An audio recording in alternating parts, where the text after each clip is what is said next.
Mesdames et messieurs, bienvenue sur Kaziba TV, c'est l'heure des infos. Burkina, audience officielle du président du Faso à Bobo-Dioulasso.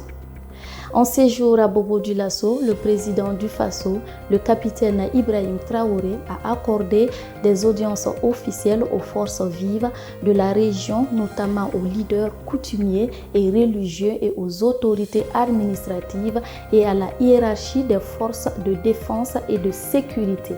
Les échanges ont porté sur la sécurité, la reconquête du territoire, la cohésion sociale et les priorités de développement. Les acteurs locaux ont réaffirmé leur soutien à l'action du chef de l'État et leur engagement aux côtés des autorités pour la stabilité et le progrès du pays. AES, ouverture de la première session confédérale du Conseil des ministres.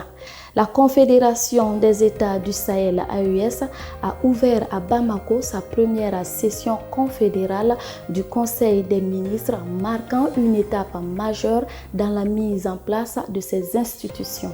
Les ministres du Mali, du Burkina Faso et du Niger examinent les dossiers stratégiques liés à la sécurité, à la diplomatie et au développement, ainsi que les textes devant consolider l'architecture institutionnelle de la Confédération. Cette session inaugure la gouvernance confédérale et prépare les décisions attendues lors du sommet des chefs d'État de l'AES. Mesdames et messieurs, à l'international, pour terminer, en Côte d'Ivoire, polémique autour de la disparition des cartes d'électeurs à Port-Boué. À une semaine des élections législatives du 27 décembre 2025 en Côte d'Ivoire, une controverse électorale agite Abidjan. La commission électorale indépendante CEI a annoncé la disparition d'environ 27 000 cartes d'électeurs dans la commune de Port-Boué alors que la campagne vient de débuter. Face à cette situation, la CEI déposera une plainte contre X afin de situer les responsabilités.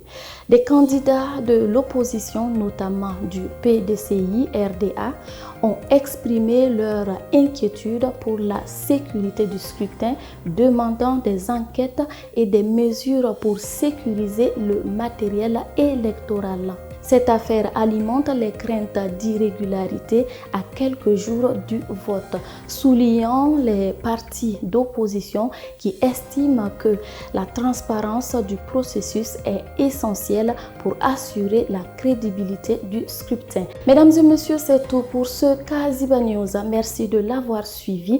L'information est en continu sur www.kazibatv.pf.